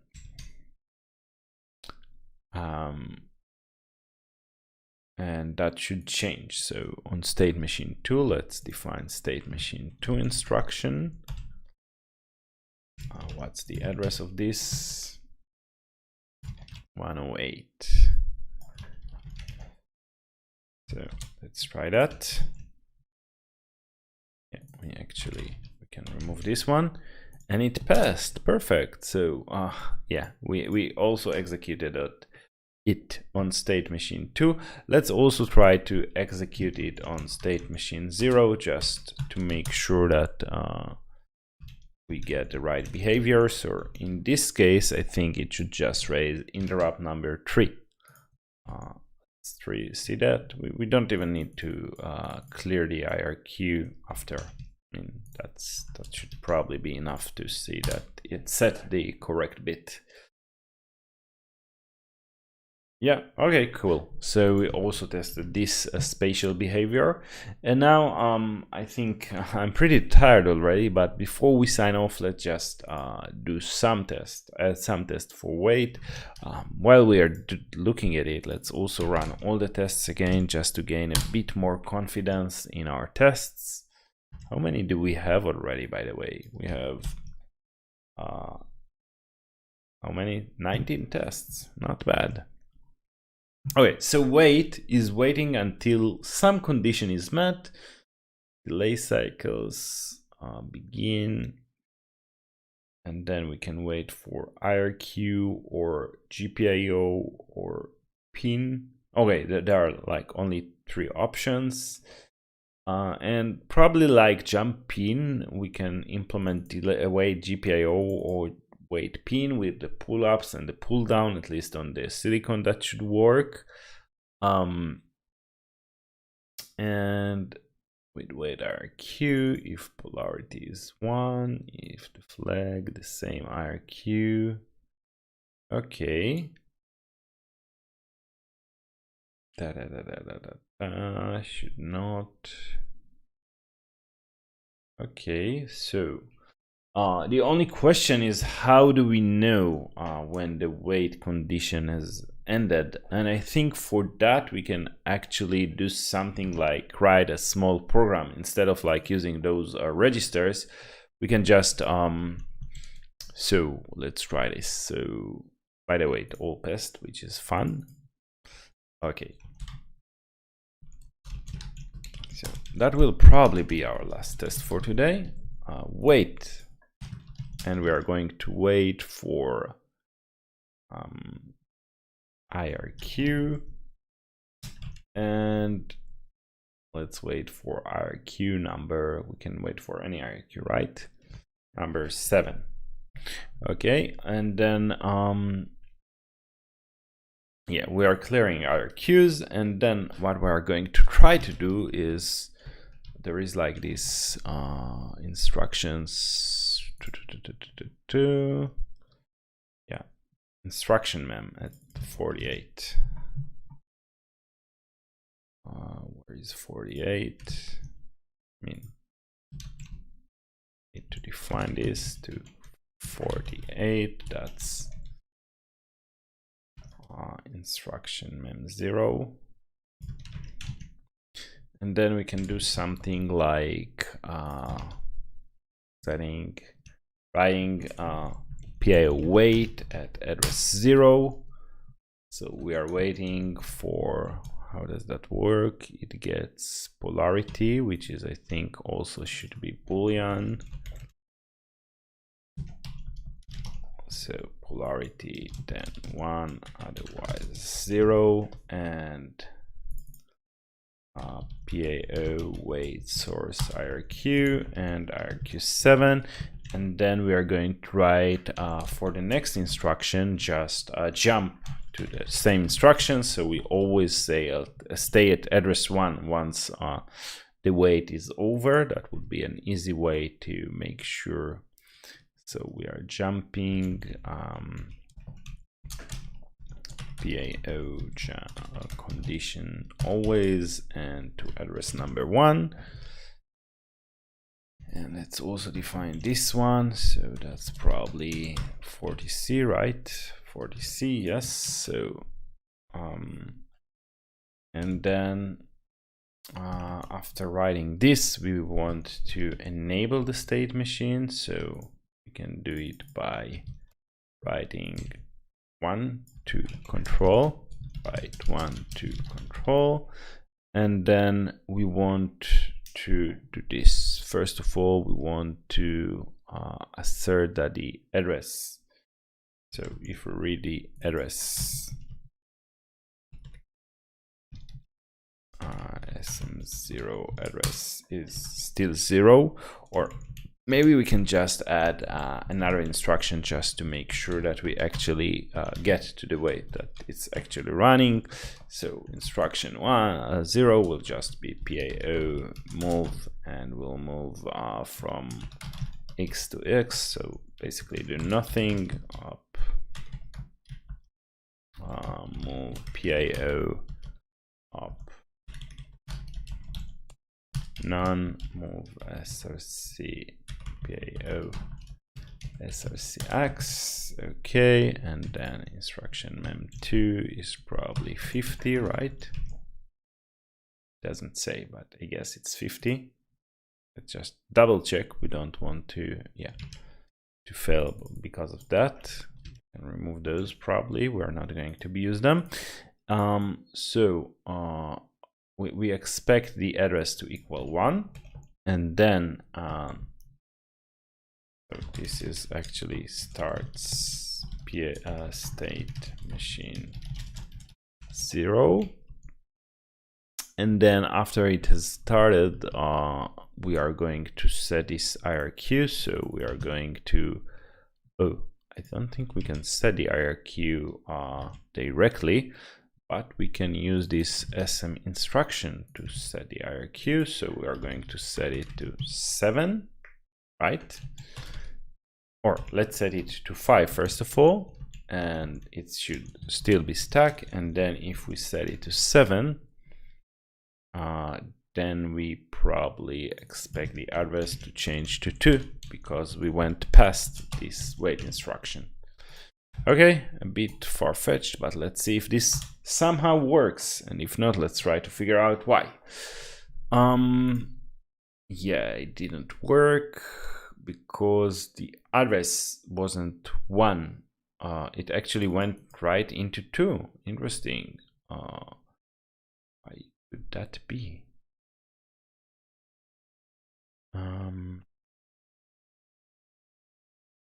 Oh, wait a second. This should, first of all, we should always jump to 2.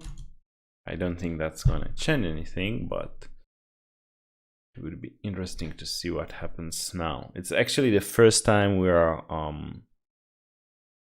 yeah, interesting. It went right into address 2 for some reason. See what happens if we, just for the sake of it, jump to address 3. Then stay in address 3, see if it's still in 44, 54, and see if it's still like in 3.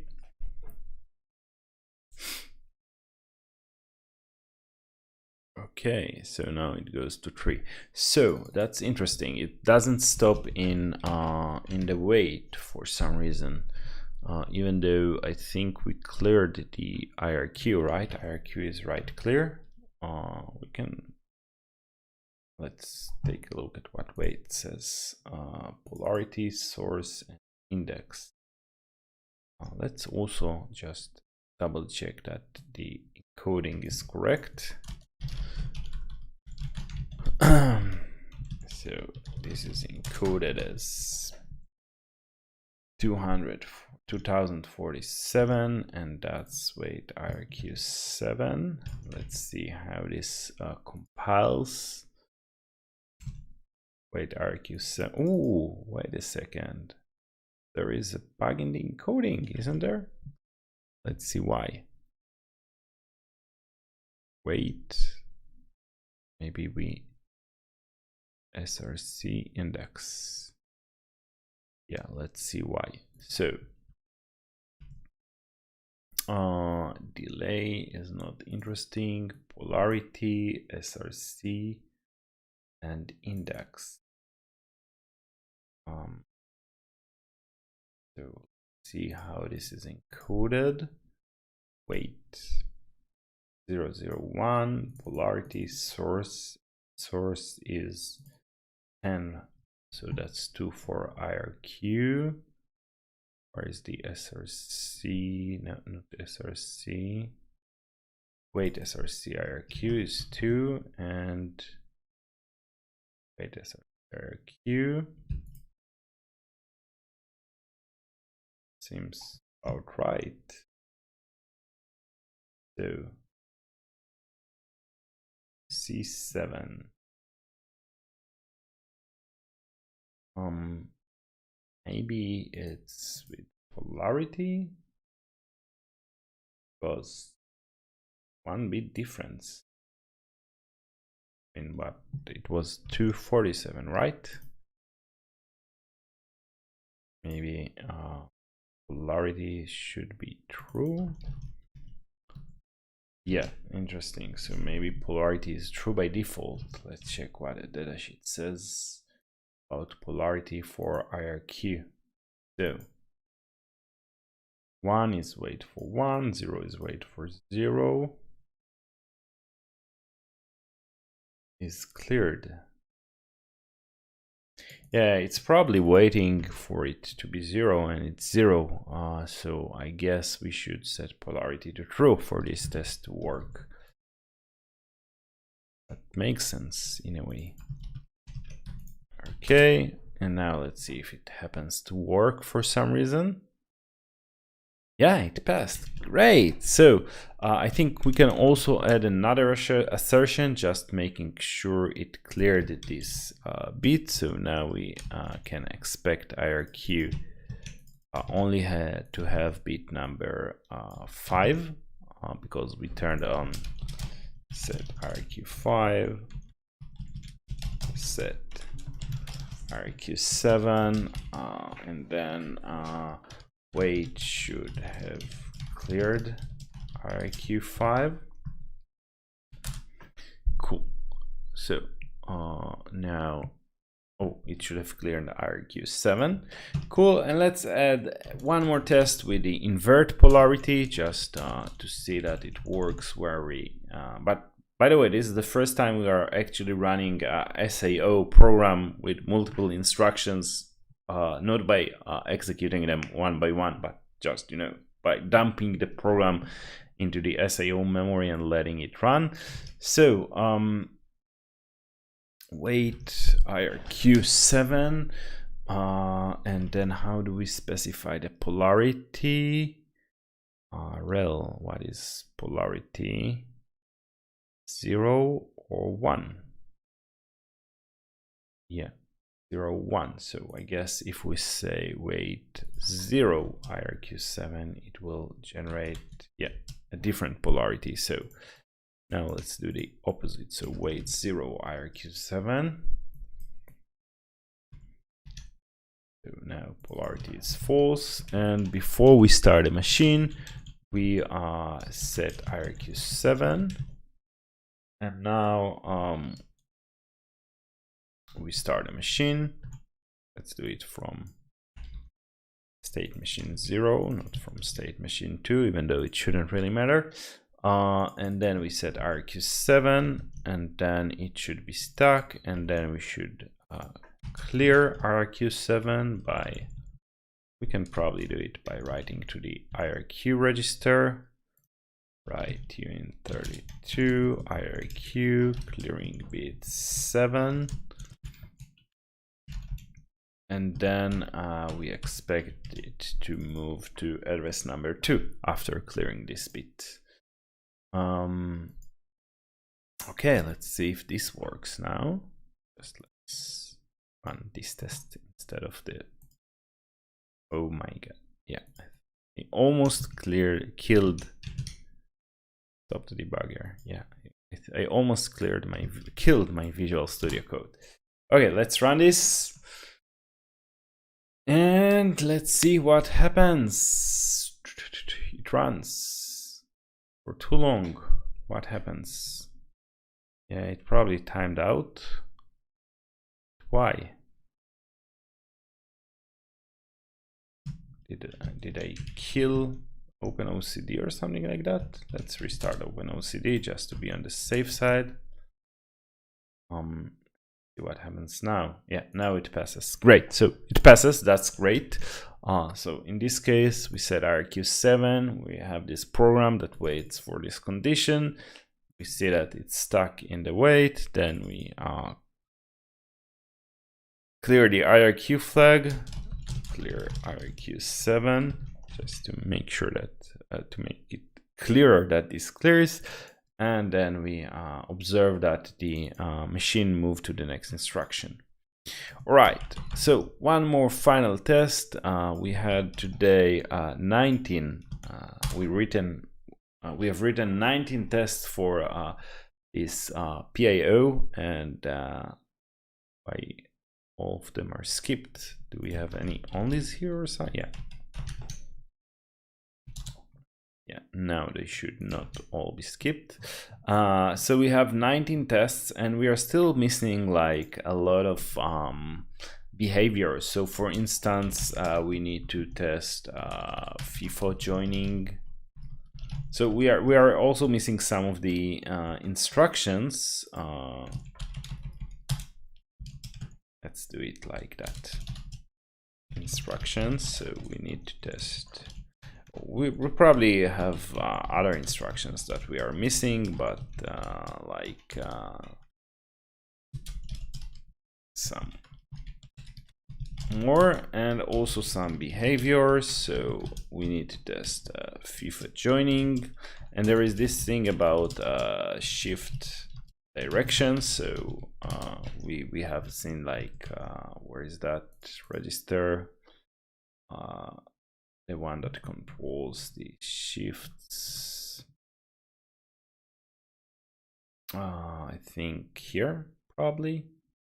So yeah, it's fjoin rx, fjoin dx. There is like this auto pull. So that's I guess pull threshold and push threshold. Okay, and then shift direction. So we have this like out shift dir and probably also in shift dir. And there is also like this auto pull and auto push. So these are all like behaviors we still haven't tested, and we should. Instructions, and then we have like all those like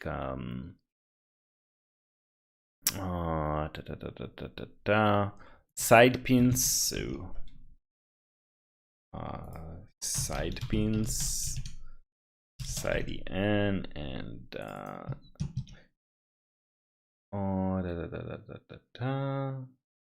oh, interesting.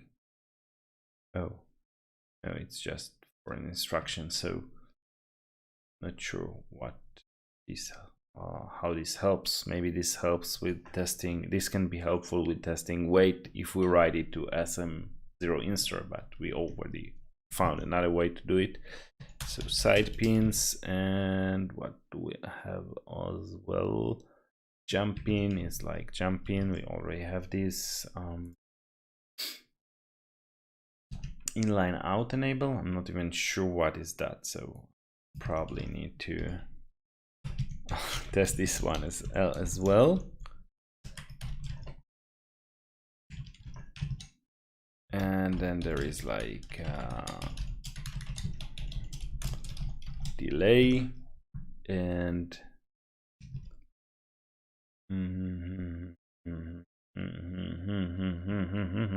not sure even.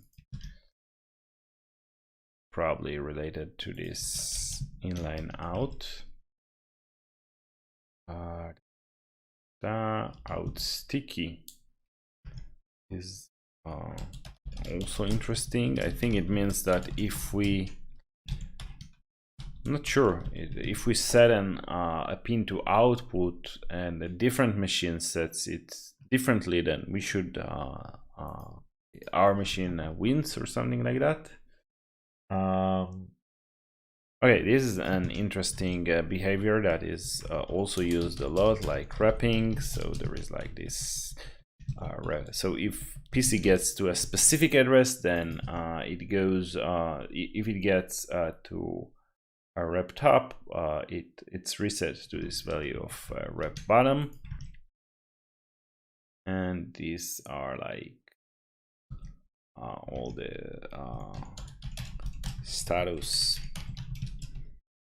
cell and status n for this status register, which is, I think there is like move status or in status, and delays as well, right? Delay bits. Okay, so we have a bunch of behaviors we still need to check, like 1, 2, 3, 4, 5, like 9 behaviors and a few more instructions, and then we can say we have a pretty comprehensive test set. But I think we have already done like half of the work today, and we have set up the framework, and I mean it works pretty consistently on the silicone, which really makes me happy. Which means that in the next live stream, we'll be able to use those tests to actually implement, fix our, or finish our PIO implementation, or at least most of it, because now we have tests. I think for now we only have 1 or 2 tests that actually pass, or none. We had one. I think I've seen a green one before. Oh yeah. Jump and move PCY, for some reason they already work, which is nice. But other than that, all the other instructions that look at the pins. See, let's give this one more try. I'm not sure why it failed. Maybe we were unlucky. Maybe it should still be skipped. Let's run it once with all the tests, and if it passes, we'll run it alone a few times. Did it pass? Did it fail? Running. Yeah. That's one of the disadvantages of running things against the silicone. It takes ages, and it failed. So yeah, let's keep this keep this skipped. Okay, so we can probably now commit this. So test PIO test most, or tests for the PIO instruction set. We are testing all the instructions, but not all the possible combinations. And there is still a bunch of behaviors that we need to test. See the to do inside this section in pio.spec.ts. All right, we did it. We created a test framework for the PIO. I'm going to push, and if any of you have some free time and wants to take a look and try to implement any of those tests, feel free. I would love to see a few more tests that pass on the silicone and have them ready for Tuesday. If not, that's fine too. In any way, we are going to meet again on Tuesday and finish this PIO beast, or at least finish a significant part of it, because I need to use it the day after for the Pi Pico course. So let's cross fingers that we manage to do this on Tuesday. And until then, have a great weekend. And let me just switch the camera so I can say bye-bye full frame. So have a great week and see you again on Tuesday. Bye-bye.